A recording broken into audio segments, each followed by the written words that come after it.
merci de nous retrouver après ce petit break Tabaski oblige. Landry Salano à honorer le rendez-vous de ce mercredi. Il nous dira ce qu'il y a lieu de retenir. Landry Salano, bonjour. Bonjour, Joël Etanji. Alors, pour ce mercredi, après Tabaski, comme je le disais, s'il y a du nouveau ou bien beaucoup de montants à la une? Non, pas du tout. Pas de montants, en tout cas, à la une, mais beaucoup d'informations. Les suites de cette affaire de bastonnade, en l'occurrence, la mise sous convocation du patron, en tout cas, Oro Lobé, voilà, de cette fraternité, de la fraternité de Oboni, voilà, sa mise notamment sous convocation. Évidemment, revenu un peu dans les différentes colonnes, les colonnes des différents journaux.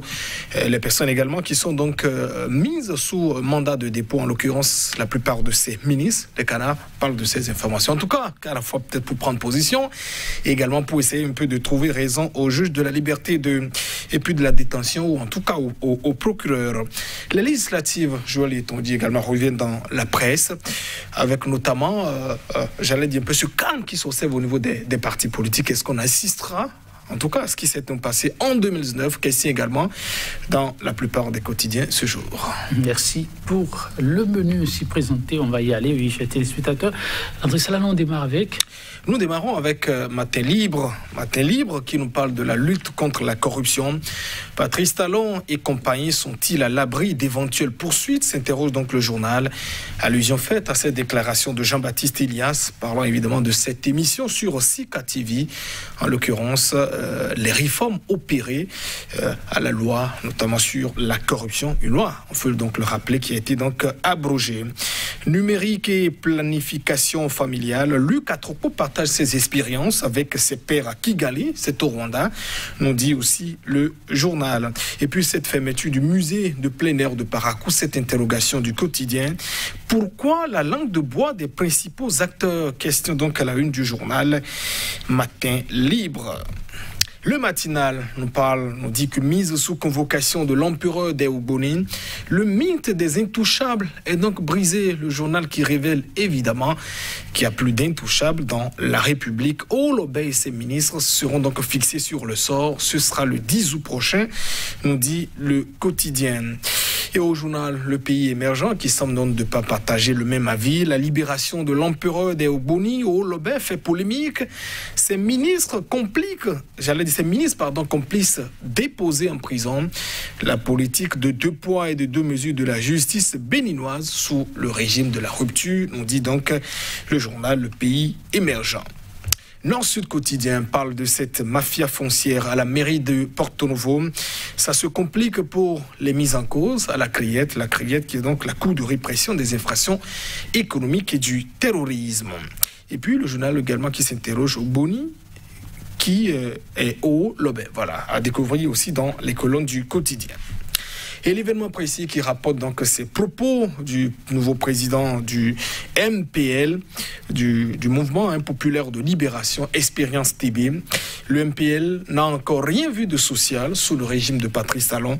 On rappelle que le chef de l'État donc avait annoncé un mandat hautement social. Les gens vivent dans des situations de résignation où ils ne peuvent plus dire ce qu'ils veulent exprimé, nous dit donc le nouveau président du parti MPL à la une du journal L'événement précis. Vive d'Afrique parle de politique, notamment de ces législatives qui s'annoncent. Il y a quelques mois, des législatives de 2023, les partis peinent à sortir des schémas. Le journal qui note tout de même en tout cas ce silence sur l'échiquier politique national à quelques mois de des législatives de 2023. Enseignement supérieur au Bénin, fin de l'élection des recteurs dans les universités publiques, nous dit le quotidien. Le Nouvel Observateur qui parle aussi de ce sujet, notamment le projet de réforme dans les universités nationales du Bénin, l'intersyndicale opposée aux réformes qui désorganise le secteur de l'enseignement supérieur et développeront donc la méfiance, la politisation à outrance, nous dit donc le quotidien. Éducation, le quotidien spécialisé, parle de dossiers notamment des infirmeries scolaires au Bénin. Il y a rareté des médicaments, difficulté également pour les prises en charge. Précise le journal, les apprenants entre blessures, maux de tête et de ventre, de fausses déclarations de maladies des élèves pour sécher aussi les cours, c'est un gros dossier, et puis le calvaire des surveillants pour évacuer notamment les cas graves à découvrir. Tout dans les colonnes du journal. Le journal qui parle aussi de cette réforme dans le secteur de l'enseignement supérieur. Les enseignants des universités publiques bientôt évalués. L'évaluation qui s'étend désormais au niveau du supérieur. La nation qui parle de cet allègement des tracasseries et des corridors routiers. L'axe Cotonou-Niamey, c'est un modèle de la sous-région, nous dit le journal de service public. Et puis la désignation des recteurs sur appel à candidature, c'est la norme à l'international selon l'actuel recteur Brice Sessène, l'actuel recteur de l'université d'Abomey-Calavi. Et le Soleil Bénin-Info qui parle notamment de la diplomatie. Le journal juge les propos de Buhari très dangereux, en tout cas contre le Bénin, parlant de ces rapports bénino-nigériens et au quotidien de conclure que ces rapports sont donc très tendus entre le Bénin et son grand voisin de l'Est, le président du Nigeria. En tout cas, selon le journal, serait donc dans de la provocation. Et l'économiste avec lequel nous bouclons d'ailleurs parle de cette signature de contrat de construction du terminal 5, c'est au port autonome de Cotonou. La rénovation et l'expansion du port de Cotonou, sont donc enclenchées. Et puis accès facile des PME-PMI au marché public dans l'espace UEMOA. La chambre consulaire régionale s'en préoccupe, nous dit par ailleurs le journal spécialisé. Merci à vous, Landry Salanon. Que de sujets, mesdames, messieurs. Mais nous allons penser une fois encore à ces Béninois. Ils sont de plus en plus nombreux à s'interroger sur le pitance quotidien. L'événement précis donne la parole à un politique, le MPLA, et son nouveau président. Oui, là non, Espérance TB, c'est lui qui a remplacé Sabissira Korogoné à la tête de ce parti il y a quelques jours. Il était donc l'invité des confrères du journal, de la rubrique Lab à Palabre, voilà, de l'événement précis. Et l'une de ces déclarations, en tout cas de cette grande interview prononcée par le nouveau président du MPL, le Mouvement pour la populaire de libération, a lui dit qu'il n'a encore rien vu de social sous le régime de Patrice Talon. Les gens vivent dans des situations de résignation où ils ne peuvent plus dire ce qu'ils veulent exprimer, nous dit Espérance TB, en tout cas un parti d'opposition. Rien vu sur le social, ce ne sera donc pas l'avis du porte-parole du gouvernement, Wilfried Léandre Rongwedi, qui a donc cité, en tout cas assez d'éléments, parlant du social sous le régime de Patrice Talon. Il est vrai que dans l'opinion, assez de sujets sont revenus qui remettent pratiquement en cause cette volonté affichée tout de même par le chef de l'État. Même si on a aussi observé, Joël Yetondi, est-ce qu'on parlera en tout cas de rétropédalage ou en tout cas des reculs. On a vu récemment, par exemple, cette affaire de 2646 véhicules dont il s'agissait, alors que beaucoup de Béninois, en tout cas, s'attendaient aussi à ce que ce soit les personnes impliquées dans ces véhicules qui soient donc contrôlés.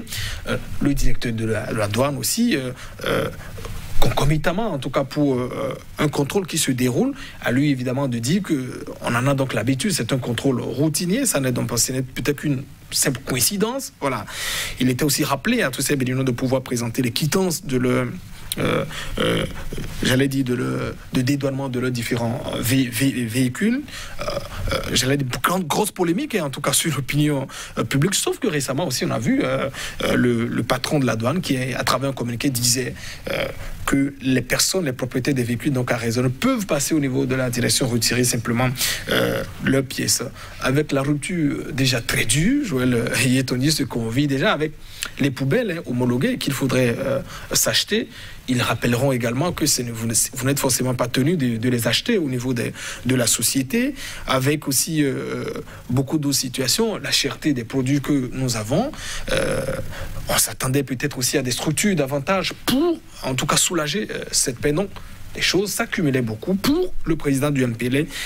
Il estime qu'il n'y a encore donc rien vu de social sur, sous le régime de Patrice. En tout cas, depuis qu'il a donc annoncé à la fois, et depuis d'ailleurs 5 ans, selon le président du parti. Alors, a-t-il raison ou pas? Et c'est à ce niveau qu'il faut savoir un peu l'angle sous lequel le régime de la rupture perçoit, en l'occurrence, la question du social. Et on note quand même, j'allais dire, est-ce que je parlais de certains désaccords ou en tout cas d'une certaine incompréhension à la fois entre, ou mauvaise perception ou pas, en tout cas ça dépendra de là où on se situe, entre à la fois ce qui est donc imprimé comme social et aussi la vision que voudrait en tout cas le peuple. Je prends cette j'allais dire le projet H par exemple, où on parlait donc de l'assurance pour la plupart des Béninois. Vous avez peut-être d'autres également qui ont souscrit déjà à des assurances, mais cette perception évidemment, la rupture dira oui, il faut se préoccuper de la santé des citoyens, c'est important, en tout cas il faut vivre d'abord, il faut être en bonne santé pour pouvoir être davantage productif, c'est un aspect en tout cas beaucoup défendu sous le régime du social, sauf que quand on vit des situations difficiles par exemple où on doit acheter le litre d'huile à 1200 et autres, ce à quoi on s'attend, je vais dire, même si la santé est davantage importante, il faut le rappeler, c'est d'avoir quand même de petites subventions sur des produits pour soulager le Béninois d'abord, qui est quand même là, qui doit aussi se nourrir, à la fois aussi pour se maintenir en bonne santé, et aussi médicament. Voilà, le premier médicament, donc il faut quand même aussi se nourrir. Donc, conclusion, la perception que je fais, il y a un certain désaccord, en tout cas mésentente, ou des questions peut-être de choix, à la fois du régime. Peut-être que d'autres les trouvent beaucoup plus élitistes, c'est-à-dire qui sont en déphasage avec les besoins du peuple à la base. Cela reste en tout cas pour le moment comme ça, mais je rappelle que ça n'est pas l'avis du gouvernement, qui estime qu'en tout cas qu'il y a beaucoup d'actes par la voix de son porte-parole, en tout cas il y a beaucoup d'actes qui se posent sur le régime de la rupture, qui vont dans le panel, j'allais dire, dans la rubrique du social. Oui, Landry Salanon, c'est un fait. Et le débat se poursuit. Une autre politique, pourquoi pas avec Vif d'Afrique. Et ces partis politiques qui seraient absents pour le scrutin qui s'annonce. Oui, à quelques mois des législatives de 2023, les partis peinent à sortir les schémas. Voilà ce que nous dit donc le journal. L'absence totale de ce que nous voyons pour le moment. Et en tout cas, beaucoup faire attention parce que ce qu'on vit est parti de 2019. Si ça continue, 2023, rien pratiquement ne changera aussi. Merci à vous, Landry Salanon. Chers téléspectateurs, oui, ce sera tout pour aujourd'hui. On se retrouve demain.